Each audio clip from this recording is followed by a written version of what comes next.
Sunshine turns to horror. A 21-year-old killed in brutal Primrose Hill stabbing as crowds watch in shock. A peaceful evening at Primrose Hill turned into a scene of chaos and tragedy after a violent fight broke out, leaving a 21-year-old man dead and another injured. Now it's time to dig deeper and understand the full story through this AI So I podcast. want you to just imagine something for a second. Picture one of the warmest days of the year, right? You're in this beautiful city park. You're surrounded by sunseekers and Yeah, just a really cheerful, bustling atmosphere. exactly. It's totally idyllic. But then in the absolute blink of an eye, that entire image just, well, it shatters. Completely falls apart. Right. Imagine a fatal stabbing happening in broad daylight. A young man loses his life surrounded by hundreds of witnesses. You've got dozens of high-definition smartphone cameras actively recording. It's a massive, highly trafficked public space. A completely open space. And yet, when the panic finally clears, the killers have just, vanished into the crowds. That's terrifying. It is a jarring reality, and that is exactly what we're looking at today. Welcome to today's deep dive. We're examining a truly harrowing news report about an event at Primrose Hill in London, where this perfect holiday afternoon just descended into deadly chaos. Yeah, and our mission for this deep dive is really to break down the anatomy of how that happens. Right. We want to understand the sheer logistical nightmare of the emergency response, dig into how a massive criminal investigation can essentially stall despite having overwhelming digital evidence. And then, of course, we need to zoom out. Exactly, zoom out to explore how this single devastating event has become this massive flashpoint in the highly debated context of crime rates across the whole capital. There is a lot to cover. There is. Okay, let's unpack this. Set the scene for us. When and where are we exactly? So we are looking at a time frame of around 6:40 p.m. Okay. And the specific location is right near the viewpoint overlooking Regent's Park up at Primrose Hill. And to really grasp how this escalated, you have to understand the environment. Right, because this isn't like some dark alleyway. No, not at all. This isn't a deserted, dimly lit street at 2 in the morning. It's a holiday period. It's one of the warmest days of the year. And, at 6:40 p.m. in the summer, the sun is still really high in the sky. Right, it's basically broad daylight. Exactly. And the park is essentially operating at maximum capacity. You have families on picnic blankets, groups of friends playing music. People are just soaking in the weather. The density of the crowd must have been staggering. Oh, absolutely staggering. Which honestly makes what happens next incredibly difficult to comprehend from a psychological standpoint. I mean, violence erupts in full, unobstructed public view. Yeah, right out in the open. It starts as this physical altercation among a group of young men, just a brawl breaking out right there on the grass, weaving through these crowds of sunseekers. It's like imagine being at a relaxed music festival and suddenly it just snaps into a stampede. That's a great analogy, actually, because what's fascinating here, well, terrifying, really, is the psychological phenomenon at play in those initial moments. What do you mean? Well, when people are primed for leisure, their brains are entirely relaxed. Psychologists talk about this thing called the OD loop. It stands for Observe, Orient, Decide, Act. Okay. Observe, orient, decide, act. Right. It's essentially how our brains process a threat. But when you are sitting in the sun, with a drink in your hand, your OD loop is practically turned off. Oh, wow. Yeah, your guard is completely down. Exactly. So when two guys start shoving each other 20 feet away, your brain initially categorizes it as a minor disruption. Maybe just horseplay. Right. You don't immediately jump to, my life is in danger. You just think, oh, these guys are being annoying. Precisely. But the escalation here is terrifyingly rapid. Within seconds, this altercation crosses a horrific threshold. One of the individuals involved draws a knife, threatens another person, and then just lunges toward them. Oh, my God. The threat level goes from 0 to lethal instantly. And the witness accounts from the source text really capture that whiplash. One person said it was the busiest they had ever seen the park. Then suddenly they're shouting, a huge fight breaks out, and people are throwing punches. Just absolute chaos. Yeah, and the witness noted that bystanders were, quote, screaming for it to stop. That specific detail, screaming for it to stop, that really stuck with me. It's haunting. And it highlights a fractured crowd dynamic, In a situation like that, you have two completely opposing instincts happening simultaneously within the exact same physical space. Right, fight or flight. Exactly. You have individuals whose adrenaline pushes them to intervene. They're trying to verbally or physically de-escalate the sudden violence. And then literally right next to them, you have people whose primary instinct is flight. They just want to get out of there. Yeah, they're grabbing their belongings, grabbing their kids, and desperately trying to run away. Which creates this physical collision of bodies, people pushing forward to help while others are aggressively pulling back to escape. It makes me think about the cognitive dissonance of experiencing violence in a sanctuary. Yeah, the contrast is jarring. If you are walking down a bad street at night, your guard is up, right? Yeah. If a fight breaks out, you aren't completely shocked, but in a beautiful park, your brain literally struggles to reconcile the idyllic setting with the brutal reality unfolding in front of you. It can't process it fast enough? No. And unfortunately, while the crowd is frozen in that dissonance, the physical toll of this fight becomes permanent. It does. The human cost here is deeply, deeply tragic. When the initial wave of chaos finally broke, a 21-year-old man was left on the grass with severe stab wounds. Man, just 21 years old, Yeah. out enjoying a holiday weekend, and his life just ends right there at the viewpoint. Yeah. Because despite the fact that paramedics arrived and initiated, incredibly rapid urgent care right there on the scene, he died shortly after. He did. And tragically, he wasn't the only casualty.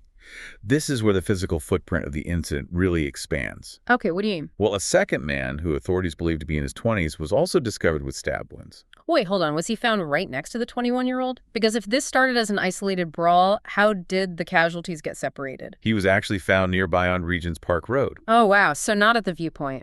No. And this implies a significant scatter effect. When a lethal weapon is introduced into a brawl, the combatants often don't just stay in a neat, static circle. Right, of course not. They move, they chase, they flee. The violence bleeds out from the initial flashpoint. So the second victim managed to make it to the road before collapsing or being found by people. Did he survive? Fortunately, yes. Authorities stated that his injuries, while obviously serious, were not life-threatening. He was rushed to the hospital. I really want you to put yourself in the shoes of the first responders for a second. If you've ever been to a packed city park on a warm holiday, you know how hard it is just to walk in a straight line without, stepping on someone's picnic blanket? Yeah, it's an obstacle course. Now imagine trying to navigate that exact same space, but instead of people lounging, you have thousands of terrified people running directly at you. The logistics of this medical response must have been an absolute nightmare. Oh, it's a staggering logistical hurdle. Yeah. You have multiple ambulance crews deploying, police rushing in, and this is crazy. They even called in London's air ambulance. A helicopter into that crowd. Yes. Try to visualize a helicopter attempting to secure a safe landing zone in a park filled with panicked, scattering civilians. It sounds impossible. The paramedics are essentially trying to swim upstream against this tide of human terror to reach a victim who is actively bleeding out. And the terror doesn't just stop when the ambulances arrive either. The accounts mention that even after the fight, a group of people was running past, shouting that someone had been stabbed. Oh, spreading the panic. Exactly. Panic in a crowd operates like a contagion. If you are sitting 200 yards away, you didn't see the fight at all. All you see is a wave of screaming people running toward you. So naturally, you start running too. It's the very definition of a mass panic event. And what it leaves behind is a profound collective trauma. Right. Hundreds of people who thought they were having a lovely afternoon are suddenly thrust into the role of helpless witnesses to a fatal trauma. It violates the social contract of public spaces. Well, a park is fundamentally designed to be a sanctuary within the urban environment. When that sanctuary is violently breached, it leaves a lingering psychological scar. It makes people question their surroundings in places where they previously felt completely at ease. That's a really powerful way to put it. The illusion of communal safety just shatters. And amidst all this trauma, with people crying and fleeing, the police have to somehow hit the brakes on the chaos, establish order, and figure out what on earth just happened. Right, and their immediate priority is securing the perimeter, which, as we discussed with the paramedics, is incredibly difficult in an open park. I can't even imagine. They quickly sealed off the viewpoint, effectively trying to turn a massive, porous public field into a sterile, closed crime scene. They established an increased ongoing police presence, not just to investigate, but to visually reassure the remaining public that the immediate threat was contained. They also launched an immediate public appeal, right? They did. Superintendent Matt Cox released a statement. Yeah, he called the incident, quote, utterly tragic. He made this urgent plea for the public to come forward with any information, and he specifically begged for video footage. Which brings us to the most tension-building element of this entire event. Because despite the massive police response, despite the park being completely sealed off, and despite the fact that this happened in front of an enormous crowd, no arrests have been made as of yet. Okay, I really have to push back on this because that feels mathematically impossible. We live in a modern era. Everyone has a smartphone. Yeah. The accounts explicitly state that video of this fight is already circulating online. Yes, it is. It was broad daylight. You had hundreds of eyewitnesses. How does a fight break out, a knife get drawn, a 21-year-old get fatally wounded, and the perpetrators just slip away before the cops lock the park down? I mean, how do you vanish from a brightly lit stage with an audience of thousands? This raises an important question, really, about the inherent challenges of policing massive crowds. We tend to think of crowds as a liability for criminals, right? Because of all the eyes. But in reality, a crowd of that density provides instant, almost impenetrable camouflage. Okay, explain that. Because to me, more eyes equals more witnesses. Think of it like dropping a single red marble into a massive glass jar. Okay. A jar filled with 10,000 multicolored marbles. And you drop it in right at the exact moment you violently shake the jar. Oh, I see where you're going with this. The density and the chaotic movement make the individual red marble completely disappear from view. When panic erupts at Primrose Hill, the natural human instinct is to scatter. Right. You have hundreds of people sprinting in every conceivable direction. For a responding police officer arriving on the scene, say, 3 minutes later, distinguishing between a fleeing suspect running for his life and a terrified sunseeker running for their life is nearly impossible. Because they look exactly the same. Exactly. They're both wearing summer clothes, they're both out of breath, and they're both sprinting away from the viewpoint. Wow. Okay, that red marble analogy really paints the picture. The Canic itself is basically the getaway vehicle. Precisely. And regarding your point about smartphones and digital evidence, yes, there's an absolute abundance of footage, but the sheer volume of that digital footprint is actually a double-edged sword. Too much data. Yeah. Investigators don't just magically plug a video clip into a computer and instantly get a suspect's home address. They have to collect hundreds of clips from different angles, synchronize the audio in visual timelines, identify individuals whose faces might be blurry or obscured by the crowd. That sounds incredibly tedious. It is. And then they have to try to track those unidentified faces through CCTV outside the park. Gathering the digital evidence is fast, but processing it into actionable intelligence takes a massive amount of time. It is a chilling reality. You can be surrounded by 1,000 people, surrounded by cameras, and still be completely vulnerable because the crowd itself provides the cover for your attacker to just walk away. It's unsettling. And this specific unsolved stabbing doesn't just exist in a vacuum, right? It acts as a massive magnifying glass on a much larger, very intense conversation happening across London right now. Oh, absolutely. The incident at Primrose Hill immediately became a flashpoint for the broader citywide anxiety regarding safety and crime in the capital. And as we zoom out to look at this bigger picture, we are entering a heavily scrutinized, highly polarized debate. We are. And just as a quick disclaimer for you listening, we are strictly looking at this impartially. We are not taking any political side here. We're just reporting the arguments and facts exactly as they appear in the source material. Right, just laying out the two perspectives. Exactly, because we have Mayor Sadiq Khan's administration on one side and highly vocal critics on the other. And they're essentially looking at the exact same city through two totally different statistical lenses. Yes. So on one side of the discussion, you have the mayor's office, which maintains the stance that London remains fundamentally a safe global city. They point to broad, long-term trends and major city comparisons to justify that feeling of overall security. But then you have critics pointing to a completely different set of data.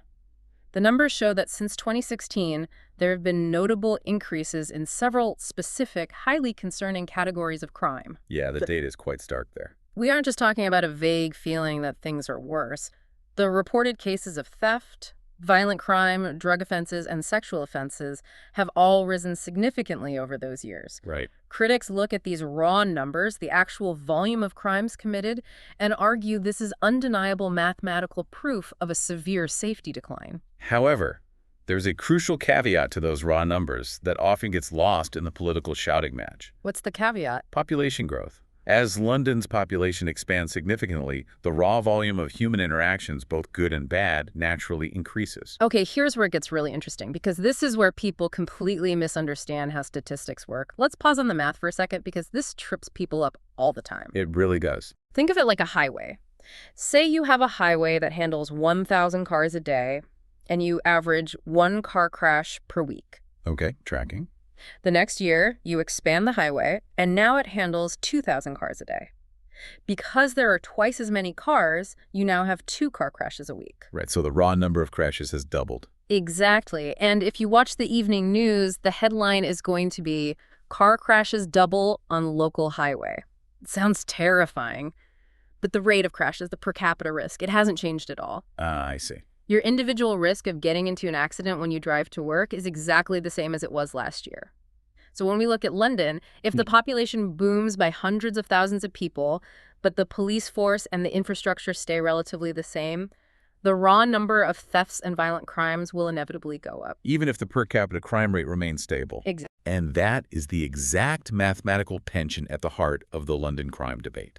You have critics waving the raw numbers saying crime is up, and the administration waving the per capita rate saying your individual risk is the same. Right. But if we connect this to the bigger picture, statistical context rarely, if ever, soothes public anxiety. No, never. When a high-profile, deeply public incident like the fatal stabbing at Primrose Hill occurs, it instantly validates the fear driven by the raw numbers.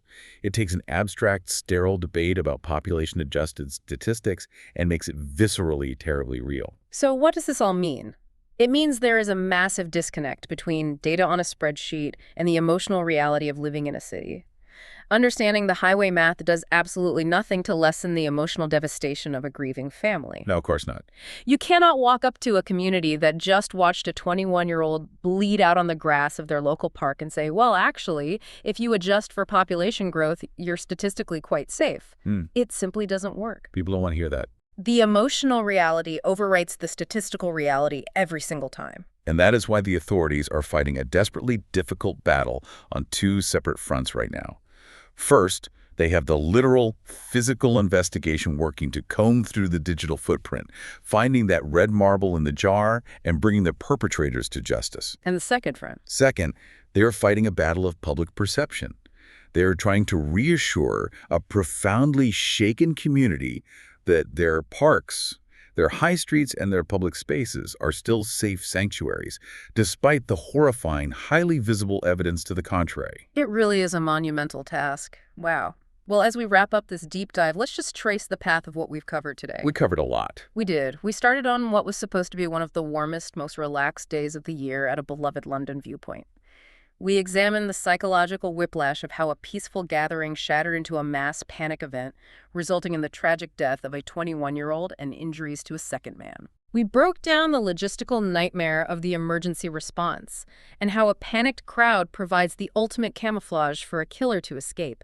And finally, we zoomed out to see how this one agonizing hyperlocal tragedy feeds directly into the massive ongoing statistical war over London's rising crime numbers and population growth. We've covered an immense amount of ground today, moving from the microscopic, chaotic details of a park viewpoint all the way out to the macroscopic, data-driven trends of a major global capital. We really have. But before we leave you today, I want to circle back to something that came up earlier. It's a concept that I just cannot shake, and I think it builds on everything we've unpacked here. What's that? It's the absolute paradox of urban visibility. Think about this for a second.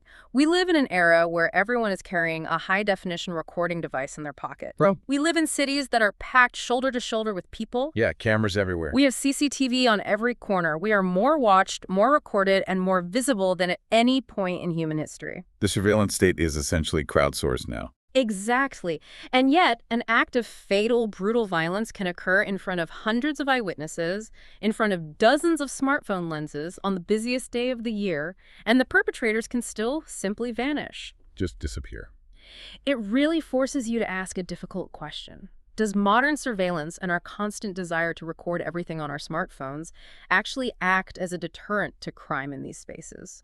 Or have our phones simply turned us into passive documentary filmmakers, silently recording the tragedies of our own communities instead of preventing them? It is a genuinely chilling paradox to consider. The illusion that a camera equals a shield. It is. It's something to deeply mull over the next time you find yourself relaxing in a crowded public space, assuming that all those eyes make you safe. Thank you so much for joining us on this deep dive. Okay, one question for you. What role did the large gathering due to good weather near Regent's Park play in escalating tensions? And could better crowd monitoring or police presence have prevented this tragic outcome? Don't forget to comment it. Thanks.